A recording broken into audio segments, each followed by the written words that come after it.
What a joy divine, leaning on the everlasting arms. What a blessedness, what a peace is mine, leaning on the everlasting arms. Leaning, leaning, safe and secure from all alarms. Leaning, leaning, leaning on the everlasting arms. What have I to dread? What have I to fear? Leaning on the everlasting arms. I have blessed peace with my Lord so near, leaning on the everlasting arms.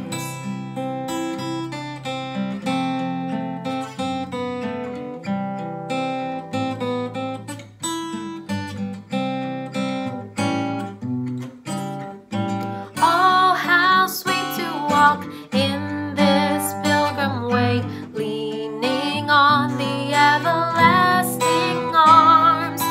Oh, how bright the path grows from day to day, leaning on the everlasting arms. Leaning, leaning, safe and secure from all alarms.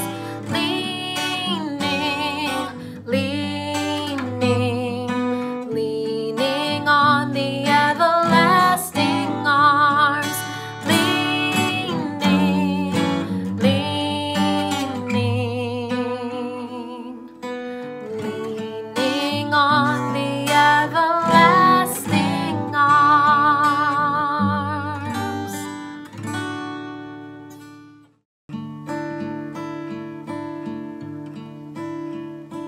How deep the Father's love for us, how vast beyond all measure, that He should give His only Son to make a wretch His treasure. How great the pain of searing loss, the Father turns His face away, as wounds which mar the chosen one bring many sons to glory.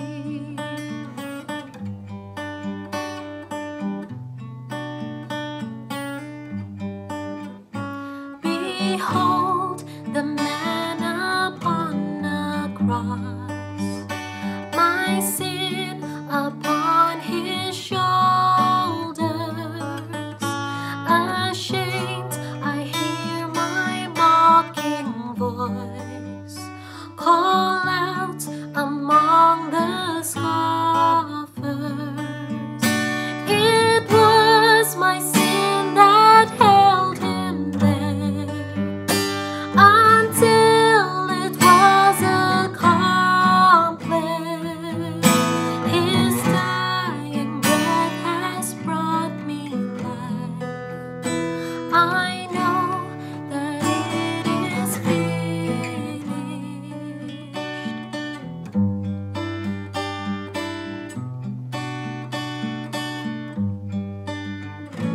I will not boast in anything, no gifts, no power, no wisdom, but I will boast in Jesus Christ, His death and resurrection.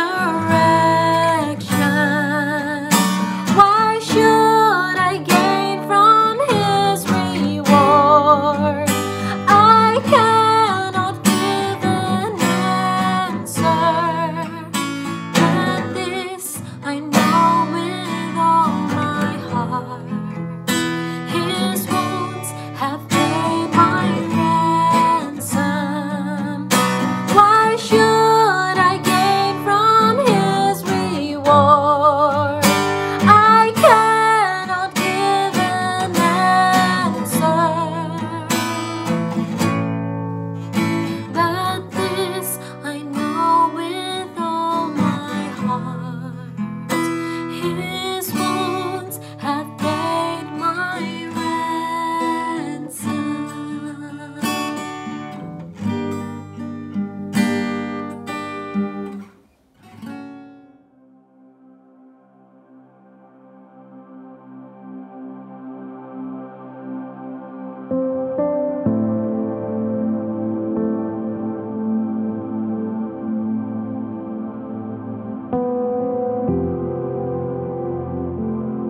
Bapak Ibu, kita bersyukur hari ini kita masuk dalam minggu kedua bulan Juli. Tidak terasa, wow, sudah setengah tahun Tuhan memelihara kita di tahun 2022. Dan hari ini saya akan melanjutkan seri Apa Kata Alkitab tentang uang.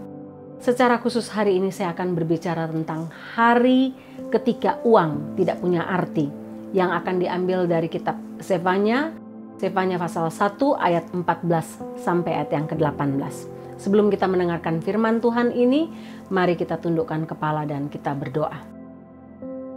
Bapa dalam surga, kami sungguh bersyukur bahwa Engkau memelihara kami sampai detik ini. Kami mengucap syukur bahwa tiap-tiap hari adalah hari anugerah untuk kami.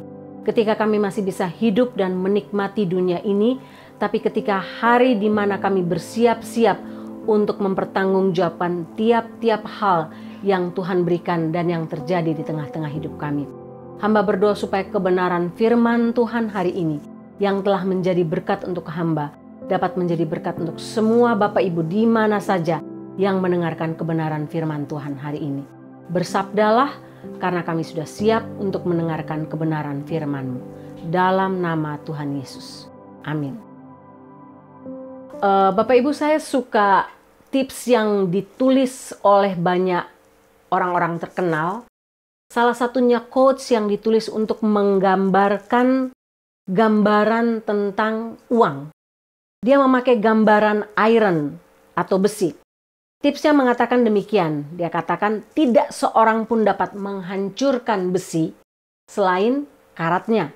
Sama seperti tidak seorang pun dapat menghancurkan orang lain kecuali kerangka berpikir atau mindset orang itu sendiri. Dalam dunia ini hanya ada satu hal yang memiliki kekuatan paling besar untuk menghancurkan atau sebaliknya untuk membangun hidup seseorang. Itulah mindset seseorang, kerangka berpikir seseorang tentang uang. Karena itu kalau Bapak Ibu lihat dalam perjanjian baru, khususnya ketika Tuhan Yesus memberikan pengajaran-pengajarannya, 2/3 dari pengajaran Tuhan Yesus termasuk perumpamaan berbicara tentang uang, tentang kerangka berpikir uang yang seharusnya tiap orang percaya miliki. Bapak Ibu, saking pentingnya masalah uang ini, Tuhan Yesus terus mengatakan hal itu, Rasul Paulus terus mengatakan hal itu untuk membawa kita kepada mindset yang benar sehingga kita tidak salah melangkah dalam hidup ini. Kita tidak jatuh kepada hal-hal yang berdosa. Minggu lalu Pak Ari kita telah membahas tentang manusia dan uang. Dan hari ini saya akan bicara khusus tentang bagaimana satu masa atau satu hari akan datang ketika uang, harta, perak, emas yang kita miliki tidak akan berguna lagi atau tidak ada artinya lagi. Mungkin Bapak Ibu berpikir, oh pasti Bu Sarah akan berkhotbah tentang hari kematian. Ketika semua yang saya miliki, harta, uang, dan sebagainya tidak berguna. Bukan Bapak Ibu. Saya tiba-tiba teringat kisah tentang seorang yang baru mendapatkan lotre besar. Lotre Powerball di Texas. Sejumlah 130 million US dollar. Bapak Ibu bisa kali saja dengan 14.500 rupiah itu berapa rupiah. Waktu dia mendapatkan itu semua teman-temannya katakan, wow luar biasa. Bagaimana hidupnya berubah secara drastis. Bapak Ibu, laki-laki ini ingin mewujudkan semua impian yang sudah menjadi hal yang selama ini dia dambakan. Salah satunya adalah dia katakan, saya akan dikuburkan di dalam kasket yang terbuat dari emas murni 100%. Hidupnya luar biasa, dia membeli rumah, dia menata keuangannya dengan baik. Tapi satu hal dari orang laki-laki ini adalah dia seorang yang sangat-sangat pelit. Dia mencintai uangnya lebih dari apapun, bahkan lebih daripada keluarganya sendiri. Satu waktu dia sakit keras dan dia memberi pesan kepada istrinya. Dia panggil kepada istrinya, berjanji, dia katakan demikian, berjanjilah kepada saya. Kalau saya mati, izinkanlah saya membawa semua uang lotre yang saya dapat, yang tersisa, yang belum dipakai. Istrinya katakan, oke, saya akan menepati janji saya. Dan ketika laki-laki ini meninggal dunia dan dia dimasukkan ke dalam kasket emasnya, Bapak Ibu, apa yang terjadi? Teman-temannya mengatakan kepada istrinya, apakah engkau akan memenuhi janjimu? Istrinya katakan, oh ya, saya pasti akan memenuhi janji saya karena saya seorang Kristen dan saya tidak ingin mengingkari janji saya kepada suami saya. Dan apa yang dia buat, Bapak Ibu? Dia memasukkan kotak yang berisi uang 130 miliar US dollar. Bapak Ibu tahu apa yang terjadi? Semua orang katakan dia bodoh. Tapi istrinya tidak peduli karena dia tahu dia telah melakukan apa yang benar. Dia memasukkan ke dalam box itu 130 miliar US dollar dalam bentuk cek. Bapak Ibu tahu apa artinya? Artinya ibu ini, anak-anaknya masih bisa menikmati uang itu karena tidak mungkin suaminya bisa mencairkan cek 130 miliar di dalam lubang kubur. Uangnya masih berarti, uangnya masih berharga, uangnya masih menjadi sesuatu yang berguna untuk istri dan anak-anaknya. Tapi khotbah saya hari ini akan berbicara tentang ketika uang, harta, emas, perak yang kita miliki tidak dapat menolong kita atau menyelamatkan kita pada hari tersebut. Apa yang dikatakan Zefanya tentang hari itu? Bapak Ibu, sebelum lebih lanjut membahas bagian ini, saya ingin kita lihat siapa Zefanya. Zefanya adalah seorang nabi yang melayani pada masa Raja Yosia, memimpin atau menjadi raja. Dan kalau kita melihat sejarah Nabi Zefanya, sama seperti nabi-nabi lain. Bapak Ibu, waktu Adam berdosa kepada Tuhan, Tuhan tidak terkejut. Pada waktu Tuhan mengutus para hambanya untuk menyampaikan tentang kedatangan Mesias, apa yang terjadi? Israel menolaknya. Dunia menolaknya. Dan sampai saat ini itu terjadi. Melalui para nabinya, Daniel, Hosea, Mika, Zefanya, semua merinci keadaan apa yang terjadi dengan kedatangan Mesias yang pertama maupun kedatangan Mesias kembali. Tapi baik orang Israel maupun dunia menolak Mesias yang telah datang itu. Sampai detik ini. Nama Zefanya sendiri artinya Yahweh menyimpan atau Allah menjaga. Artinya sang nabi ini disimpan oleh Tuhan untuk menjadi juru kabar. Menjadi juru bicara Allah yang ditentukan pada waktu yang ditentukan. Zefanya melayani bersama-sama dengan Yeremia, bersama-sama dengan Nabi Habakuk, bersama-sama dengan Hulda, dan sama seperti nabi-nabi lain. Inti pekabaran Zefanya adalah bertobat. Kalau kamu bertobat, maka murka Tuhan akan diganti dengan pengampunan, dengan belas kasihan, dengan anugerah. Tapi kalau kamu tidak bertobat, maka murka Tuhan itu akan tercurah kepadamu. Titik beratnya adalah pada pertobatan. Dan bersama-sama dengan Yosia adalah raja yang mengadakan reformasi secara nasional untuk bangsa Israel. Zefanya mengambil bagian dalam menobatkan bangsa Yehuda. Bapak Ibu, kira-kira apa yang dinubuatkan oleh Nabi Zefanya tentang hari Tuhan, tentang hari murka Tuhan, tentang hari terakhir itu atau yang kita kenal sebagai hari kiamat? Dan apa hubungannya dengan uang, dengan tema kita bulan ini? Ada 4 hal saya ingin kita lihat satu persatu dari Zefanya pasal 1 ayat 14 sampai 18. Kita lihat yang pertama. Zefanya mengatakan dalam bagian yang pertama adalah hari Tuhan itu disebut sudah sangat dekat. Ayat 14. Sudah dekat hari Tuhan yang hebat itu. Sudah dekat dan datang dengan cepat sekali. Dengar, hari Tuhan pahit, pahlawan pun akan menangis. Bapak Ibu, kitab Zefanya ditulis tahun 608 sebelum Masehi. Itu berarti sampai tahun 2022 ada 2630 tahun. Tapi mengapa orang bertanya, kalau memang apa yang dikatakan Zefanya itu benar, hari Tuhan sudah dekat, di mana hari Tuhan? Sampai detik ini pun orang bertanya, di mana hari Tuhan? Semua orang katakan, oh hari Tuhan sudah dekat, hari murka Tuhan sudah mau datang, hari murka Tuhan sudah di sini. Tapi di mana hari itu? Bapak Ibu, mengapa nampaknya Tuhan menunda hari kedatangannya, hari yang mengerikan itu?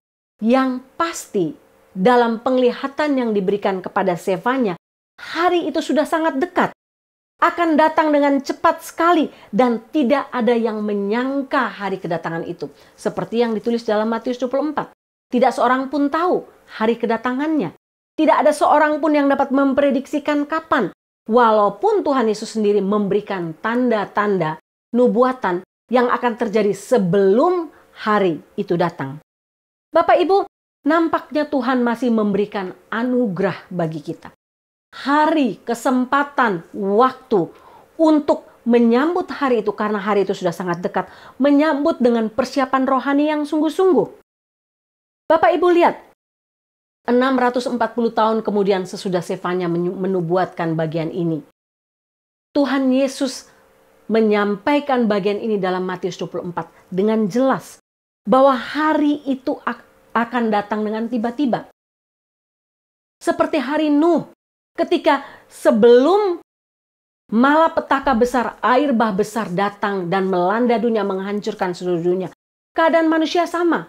Manusia makan, minum, kawin, mawin, dan melakukan semua aktivitas seperti biasa. Sampai kepada hari Tuhan menutup pintu bahtera. Hujan turun. Hujan yang tidak pernah ada dalam konsep manusia pada waktu itu. Tingkap langit dibuka, tingkap dari bawah dibuka. Banjir 40 hari. Dan semua manusia tanpa terkecuali yang tidak mau bertobat, tidak mau masuk ke dalam bahtera, hanyut, hancur, dan mati. Bapak Ibu, itulah yang akan terjadi. Dan berita ini merupakan berita kesukaan bagi orang yang sudah percaya. Tapi merupakan berita yang mengerikan bagi orang yang menolak kedatangan Tuhan. Kedatangan Tuhan Yesus, entah percaya Tuhan Yesus sebagai Tuhan dan Juru Selamat, ataupun percaya pada hari kedatangannya kembali. Bapak Ibu, sehingga bagian ini dinubuatkan oleh Zefanya untuk sebagai orang percaya. Kita bersiap-siap. Hari ini merupakan hari persiapan. Mungkin banyak orang akan mencemooh para hamba Tuhan yang mengatakan bersiap, harinya sudah dekat. Banyak orang akan katakan itu seperti kamu bermain-main, itu tidak akan mungkin, itu masih lama dan sebagainya. Dijadikan bahan cemooh, bahan olok-olokan Bapak Ibu. Bahkan saya pun secara pribadi ketika berusaha menyampaikan ini kepada siapa saja, keluarga, jemaat, teman, anak, siapapun yang saya temui, orang mungkin berpikir, Bu Sarah cuma olok-olokan, itu masih lama. Bapak Ibu, tidak apa-apa, saya akan terus menyampaikan karena itu yang ditaruh Tuhan dalam hati saya. Itu yang diberikan Tuhan dalam hati saya. Bagi saya, kalau kita menolak berita ini bahwa hari Tuhan sudah dekat, kita sedang menipu diri kita sendiri dan merasa bahwa waktunya masih akan lama. Bapak Ibu, sehingga penglihatan Zefanya ini adalah sesuatu yang serius. Penglihatan Zefanya ini kalau kita mau gambarkan adalah seperti orang yang membangunkan orang yang tertidur pada saat rumahnya sedang terbakar. Kita tidak mungkin hanya ketuk pelan-pelan pintu rumahnya dan katakan, cepat bangun buka pintu keluar, rumahmu terbakar. Tidak.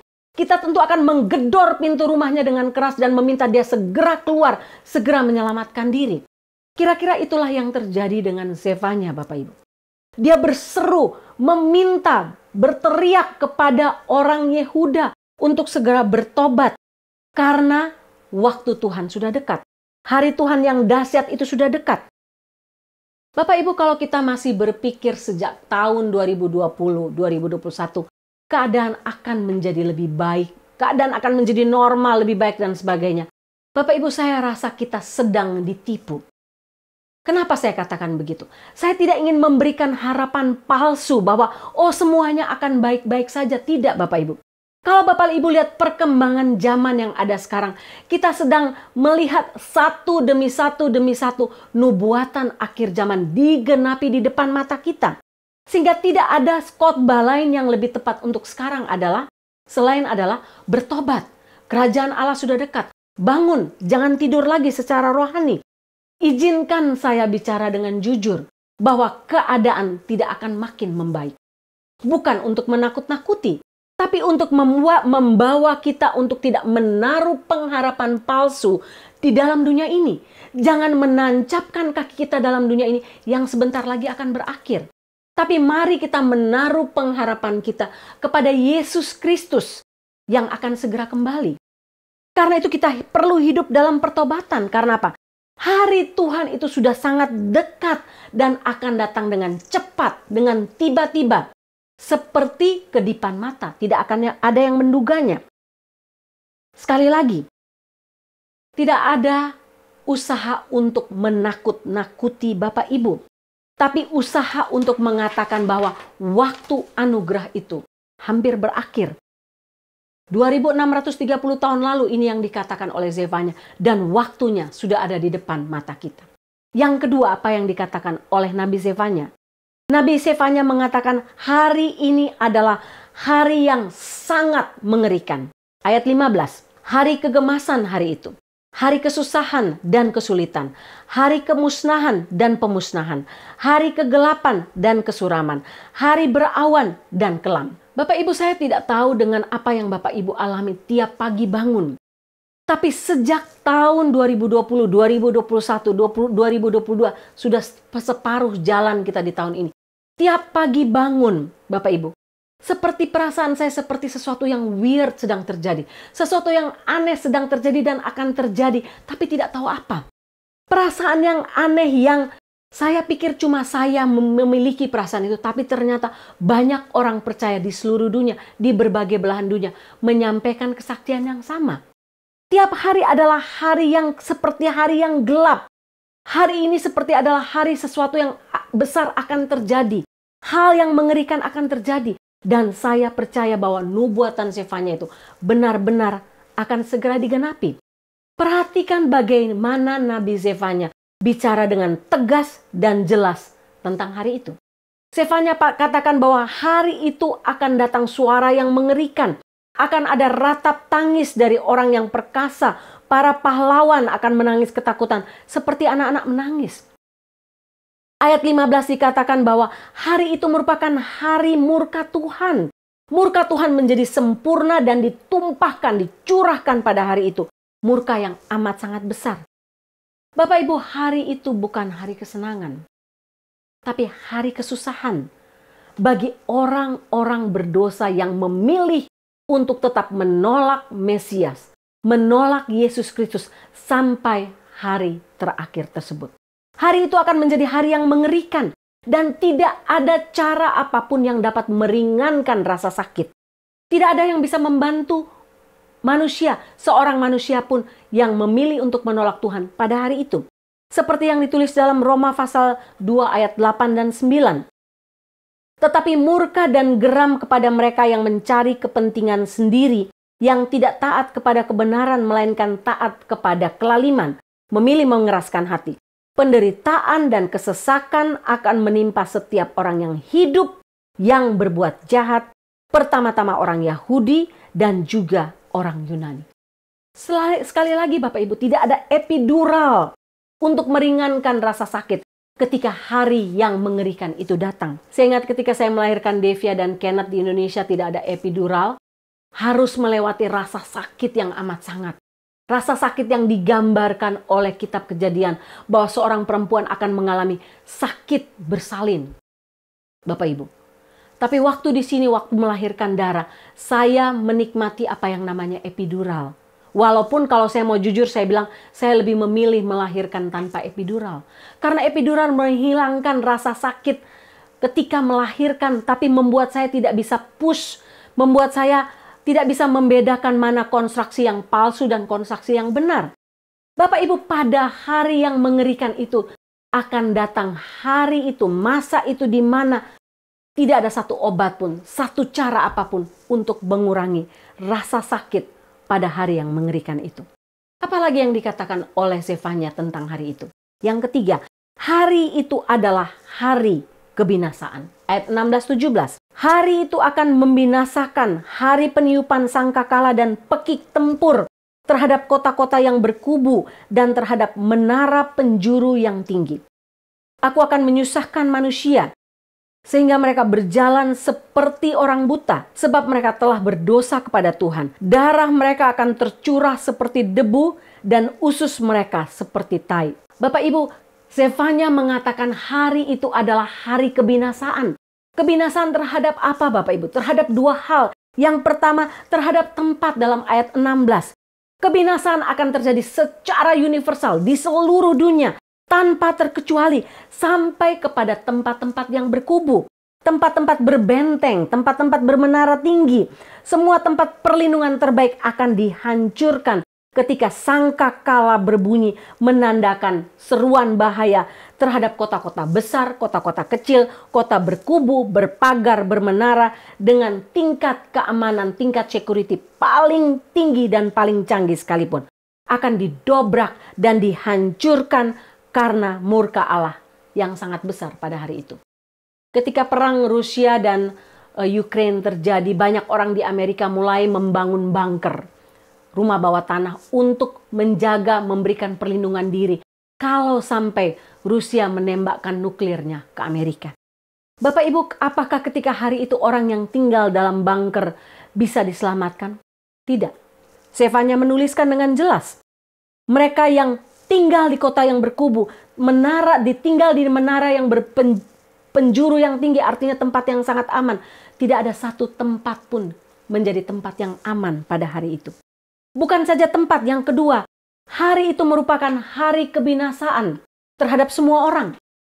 Semua orang secara universal seluruh dunia, ayat 17, akan datang kebinasaan dan kesusahan atas orang-orang manusia yang paling kuat, paling hebat, berkuasa. Mereka akan seperti orang buta, Bapak Ibu. Tidak tahu harus melangkah kemana karena dosa pemberontakan mereka kepada Tuhan. Bapak Ibu lihat, perhatikan bahwa mereka yang hidup dalam kejahatan, yang menolak Mesias, menolak Juru Selamat, mereka akan dibiarkan berjalan seperti orang buta pada hari itu.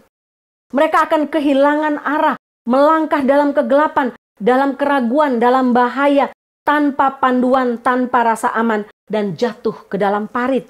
Karena mereka telah menyerahkan diri mereka kepada dosa dan tidak mau menerima teguran, tidak mau menerima nasihat untuk bertobat.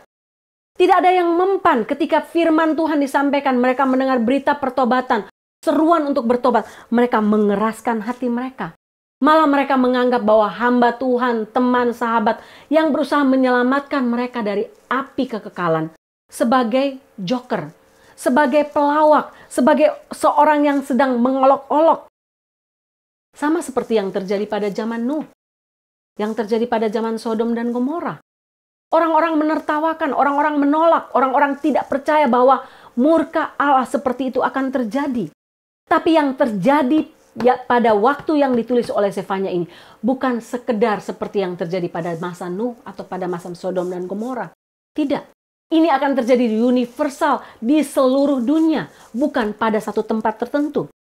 Bapak Ibu, lihatlah mereka menjadi buta secara rohani. Mereka memilih untuk tetap buta secara rohani. Tidak bisa melihat kebenaran. Sehingga ketika kita menyampaikan kebenaran, kita hanya menjadi seperti seorang pelawak yang sedang berolok-olok. Mereka jatuh kepada hari yang mengerikan itu. Hari kebinasaan. Seperti debu. Jatuh tanpa belas kasihan. Daging mereka akan dibuang seperti kotoran ke atas bukit yang penuh dengan tai.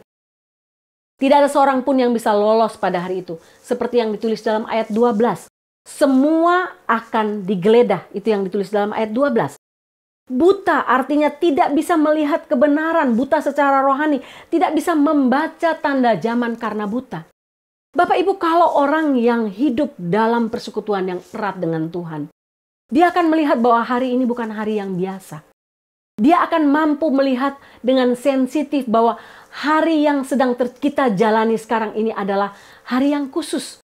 Hari yang gelap, hari yang tidak menentu, hari yang tidak jelas. Hari yang dimana kita harus makin sungguh-sungguh dengan Tuhan karena kita tidak dapat berpegang pada dunia ini. Sehingga ketika kita melihat tanda-tanda satu demi satu terjadi, kita makin peka untuk bersiap diri. Tapi orang yang buta secara rohani tidak akan merasa apa-apa. Mereka senang, mereka kawin, mawin, pesta, dan sebagainya tanpa mempersiapkan hati. Mereka mengeraskan hati untuk menerima kebenaran firman Tuhan. Bapak Ibu, hari itu akan datang terlalu cepat dengan tiba-tiba. Sehingga tidak ada waktu lagi untuk katakan, Tuhan kasih aku waktu 2 menit untuk bertobat. Tidak ada waktu, Bapak Ibu. Karena itu seperti kedipan mata ketika itu terjadi. Orang-orang yang hidup dalam keserakahan dan mengejar harta dunia, mengejar kesenangan dalam dunia ini akan terpesona ketika hari yang mengerikan dan hari kebinasaan itu datang. Tidak ada satu yang mampu menolak bahkan menunda hari kedatangan itu. Tidak ada kesempatan untuk memperbaiki kelakuan kita lagi di hadapan Tuhan. Karena hari itu memang merupakan hari malapetaka. Kalau begitu Bapak Ibu, apa hubungannya bagian yang ditulis Zefanya dengan tema kita pada bulan Juli ini tentang uang? Bagian yang keempat merupakan bagian penutup yang ditulis oleh Zefanya. Bapak Ibu lihat Zefanya menyimpulkan dalam bagian yang keempat ini. Apa? Pada hari itu, harta manusia tidak dapat menyelamatkan mereka dari murka Allah. Kita baca ayat 18. Mereka tidak dapat diselamatkan oleh perak atau emas.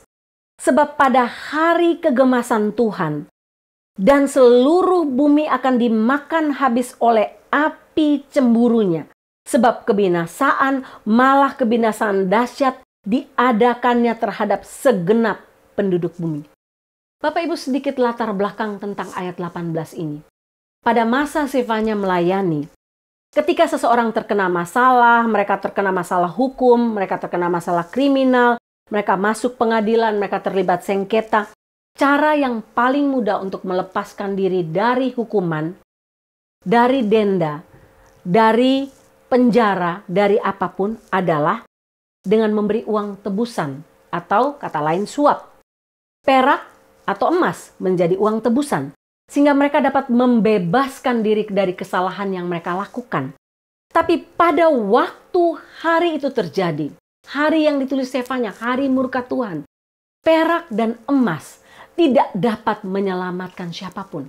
Para pembesar seperti apapun yang memiliki harta yang banyak, memiliki emas, perak, uang yang banyak, ladang yang banyak, binatang yang banyak, dan sebagainya, tidak dapat menyelamatkan mereka pada hari murka itu. Karena apa? Mereka tidak dapat menyogok keadilan Tuhan.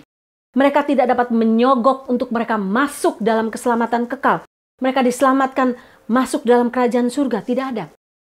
Bahkan uang mereka, perak emas mereka tidak dapat membeli makanan. Karena apa? Semua akan dihancurkan oleh api murka Allah. Tidak ada jalan keluar dengan uang tebusan seberapa banyak pun harta kita. Ketika mereka menimbun hartanya sekian banyak dengan ketamakan untuk berhadapan dengan hari murka Tuhan, hari yang jahat, hari yang mengerikan itu. Emas mereka, perak mereka, uang mereka, harta mereka sebanyak apapun tidak dapat melepaskan mereka dari hari murka Tuhan itu. Bapak Ibu, nabi lain meminjam kata-kata yang sama yang ditulis oleh Zefanya. Yehezkiel mengatakan dalam Yehezkiel pasal 7 ayat 19. Perak mereka akan dicampakkan keluar dan emas mereka akan dianggap cemar. Emas dan peraknya tidak akan dapat menyelamatkan mereka pada hari kemurkaan Tuhan. Bapak Ibu lihat, perak dan emas tidak dapat menyelamatkan orang yang hidup dalam ketamakan ini. Yang hidup jauh dari Tuhan pada hari murka Tuhan. Salomo mengatakan hal yang sama dalam Amsal 11 ayat 4. Pada hari kemurkaan harta tidak berguna. Tetapi kebenaran melepaskan orang dari maut. Pengkhotbah pasal 5 ayat 13 mengatakan hal yang sama. Ada dua hal lagi yang sangat menyedihkan yang aku sudah lihat di dunia ini. Orang yang berhasil mengumpulkan harta kekayaan. Tetapi kekayaan itu hanya mendatangkan kemalangan dan kesengsaraan bagi dirinya sendiri. Zefanya mengatakan bahwa harta kekayaan mereka tidak akan mampu membebaskan mereka dari hukuman.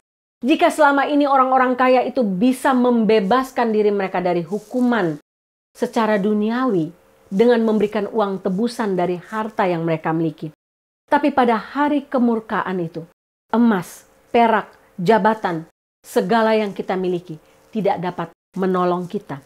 Tidak dapat membeli keadilan Tuhan.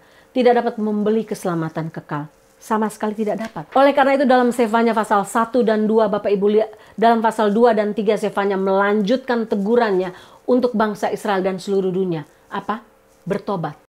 Bertobat karena waktu itu akan datang begitu cepat. Bertobat karena mungkin Tidak akan ada waktu lagi. Jangan pernah menundanya. Karena kamu akan menyesal selama-lamanya jika kamu menunda waktu pertobatan itu. Bapak Ibu, bagi orang yang percaya hari ini bukan hari yang menakutkan. Hari ini menjadi hari yang menyenangkan untuk kita.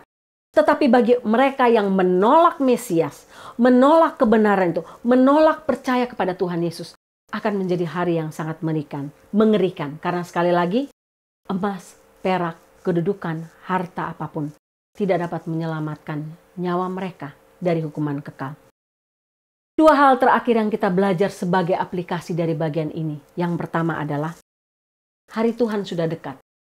Hari Tuhan bukan saja sudah dekat, tapi sudah di sini Bapak Ibu. Bukan sekedar sudah dekat, sudah di depan mata kita. Bapak Ibu kalau baca Matius pasal 24, baca Lukas pasal 17, baca nubuatan Daniel, nubuatan Yehezkiel dan sebagainya. Semua itu seperti puzzle yang sambung menyambung Bapak Ibu. Artinya apa? Semua satu demi satu terjadi. Inflasi di seluruh dunia kita sedang mengalaminya sekarang. Kalau inflasi di Amerika itu berarti terjadi inflasi di seluruh dunia. Harga barang membuat uang kita tidak ada artinya lagi. Dulu $1.000 kita rasa banyak, tapi sekarang itu nothing, tidak ada artinya lagi. Wabah penyakit sampar, penyakit yang datang dari binatang muncul di mana-mana. Gempa bumi di berbagai tempat, bencana alam di berbagai tempat. Kejahatan seksual di mana-mana yang makin meningkat. Aborsi, pembunuhan, penculikan anak, penjualan anak dan sebagainya. Pemakaian bayi-bayi hasil aborsi untuk kepentingan ritual gereja setan dan sebagainya. Uang, pengejaran harta menjadi idol nomor 1. Oleh karena itu Bapak Ibu ingat, khotbah Tuhan Yesus paling banyak bicara tentang uang. Karena uang akan menjadi raja pada waktu sebelum hari kedatangan, hari murka itu datang. Uang akan menjadi segala-galanya sehingga orang rela melakukan apa saja demi uang. Rumor perang dan perang yang terjadi. Ukraina dan Rusia, China dan Taiwan, Iran dan Israel. Rencana serangan nuklir dari North Korea dan sebagainya. Semuanya itu terjadi dalam tiba-tiba. Teknologi yang semakin bertambah. Pengetahuan manusia makin bertambah. Ingin menyamai Allah. Bapak Ibu lihat apa yang terjadi dengan CERN yang dibuka 5 Juli lalu. Bapak Ibu mungkin tidak baca, saya nggak tahu. Tapi kalau Bapak Ibu yang baca tentang CERN ini, mereka membuka opening untuk portal.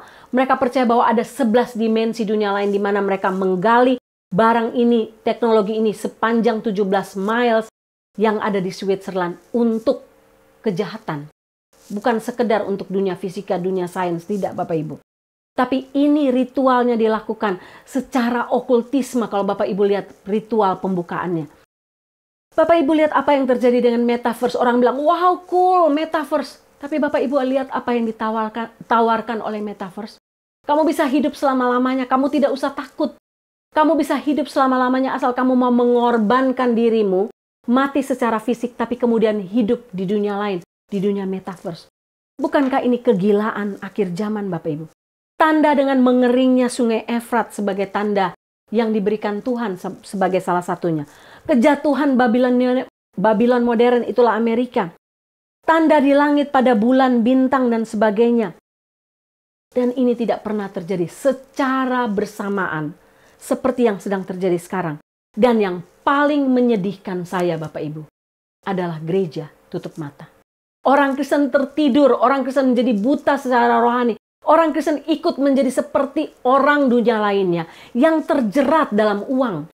Mengumpulkan uang, hidup dalam keserakahan, hidup tidak peduli dengan orang lain, hidup dalam pemberontakan terhadap orang tua, tidak peduli dengan agama, tidak peduli dengan apapun. Mengejar uang, uang, uang sebagai segala-galanya. Dan ini yang mengerikan.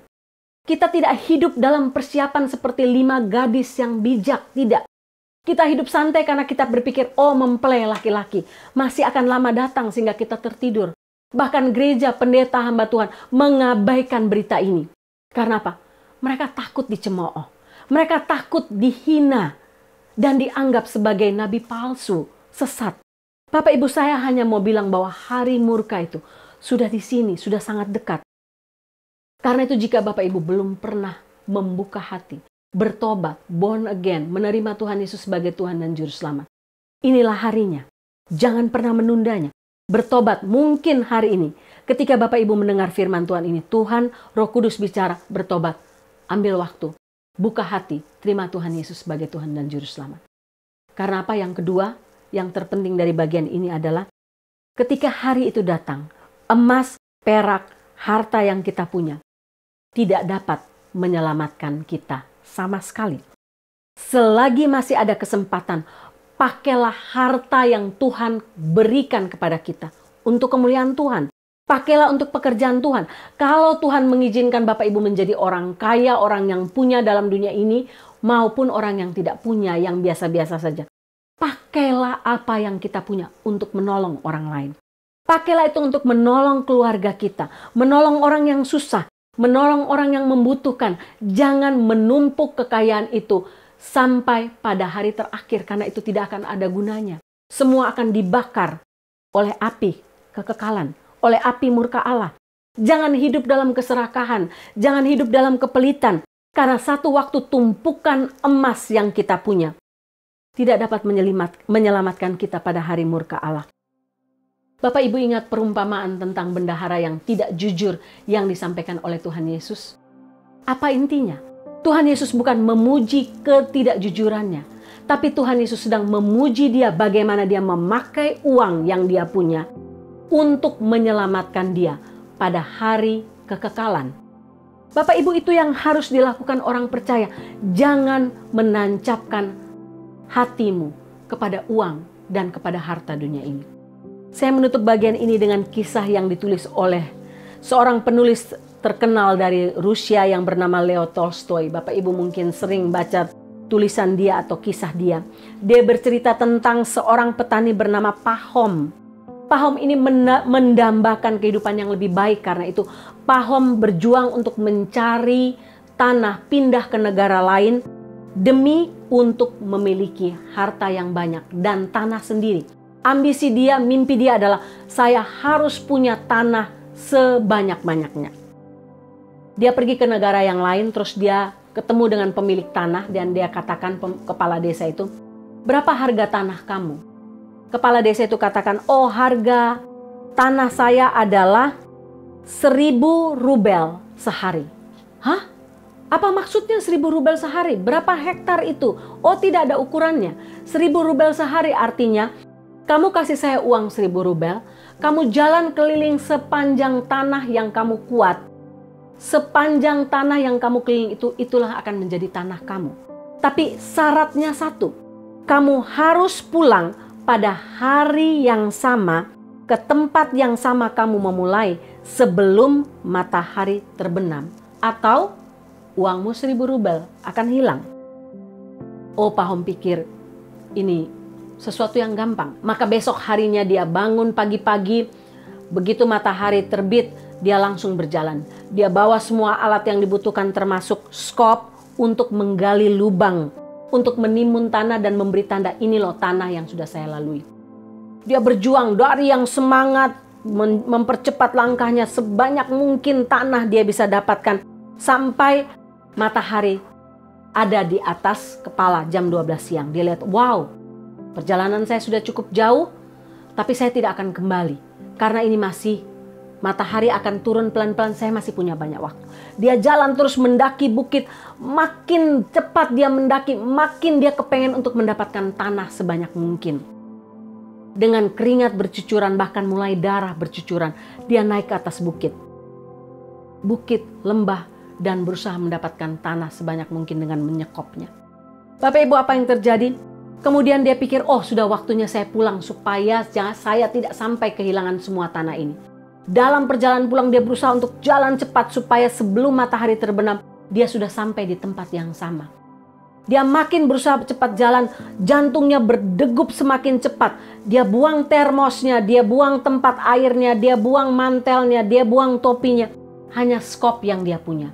Bajunya sudah basah kuyup. Skop itu dipakai untuk menyangga dia, jangan sampai dia jatuh.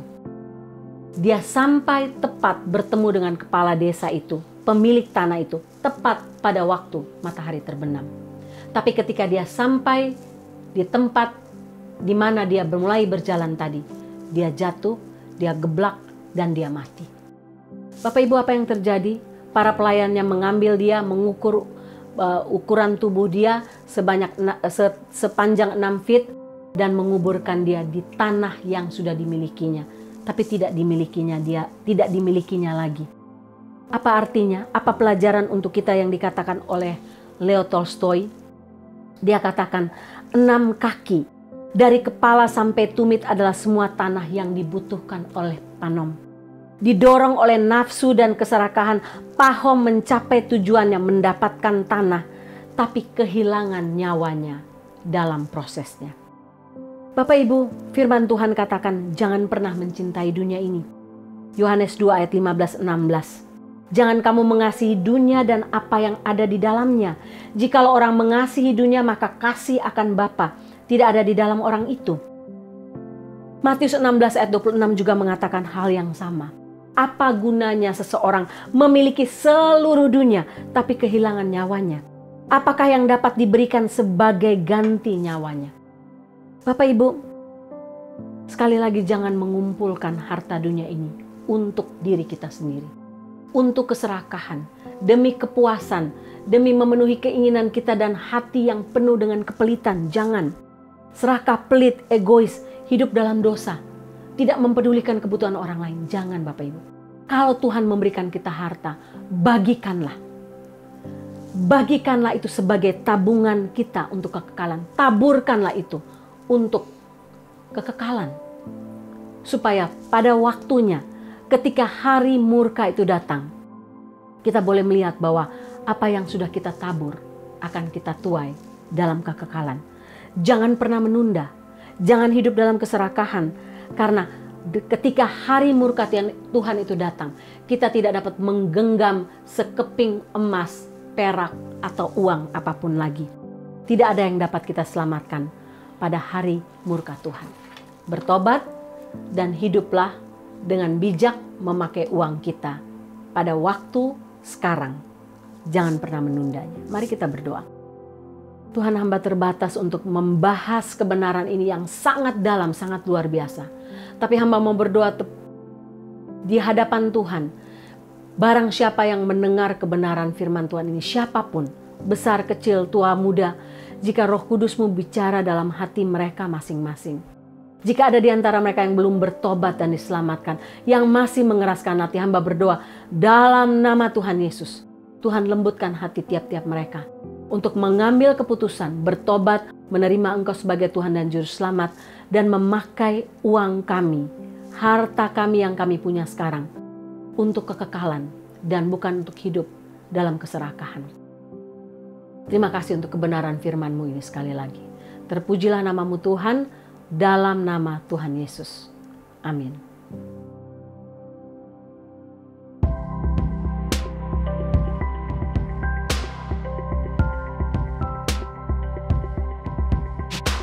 Bapak Ibu, kita akan mengakhiri ibadah kita. Saya berdoa supaya kebenaran firman Tuhan hari ini sungguh-sungguh mengubah hidup kita. Mengubah pandangan kita, mindset kita tentang uang, dan kita hidup dalam kebijakan memakai uang dan harta kita.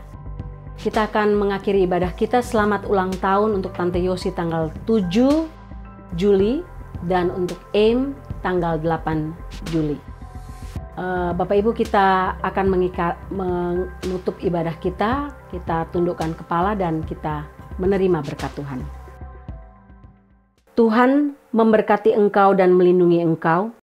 Tuhan menyinari engkau dengan wajah-Nya dan memberi engkau kasih karunia.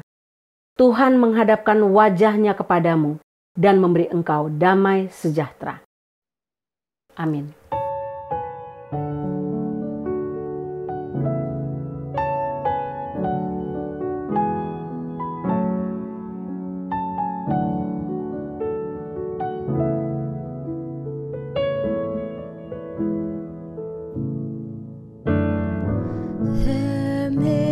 Storms that won't move out the way, and trials will come to only test my faith. What I've learned about your favor, your mercy and your grace, is they go sufficient for today. When I'm worried about tomorrow, I won't be overwhelmed. And the burdens that I've carried, I will choose to lay them down. 'Cause what I've learned about your favor, your mercy and your grace, they go on forever. They're sufficient for today. Hallelujah, hallelujah, hallelujah. It's sufficient for today.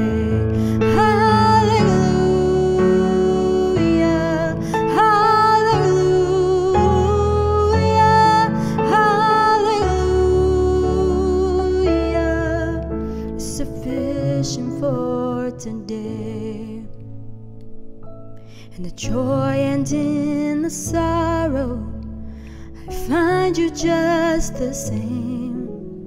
And behind my darkest mornings, there's a peace I can't explain. I'm so grateful for your favor, your mercy and your grace.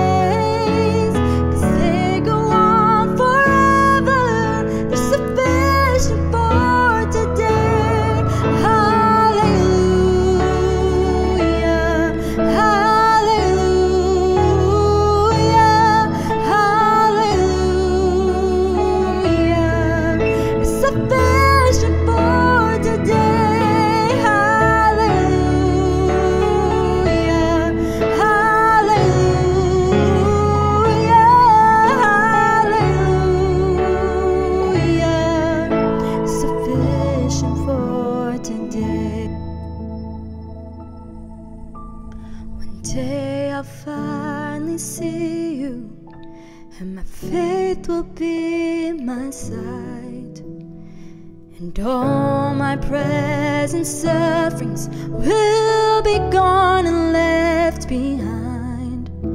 I'll be standing in your favor, your mercy and your grace, 'cause they go on forever. They still go on forever. They still go on forever. Oh, glory to your name. Hallelujah, hallelujah, hallelujah. Oh, glory to your name. Hallelujah, hallelujah, hallelujah. Oh, glory to your name. Hallelujah, hallelujah, hallelujah. Sufficient for today.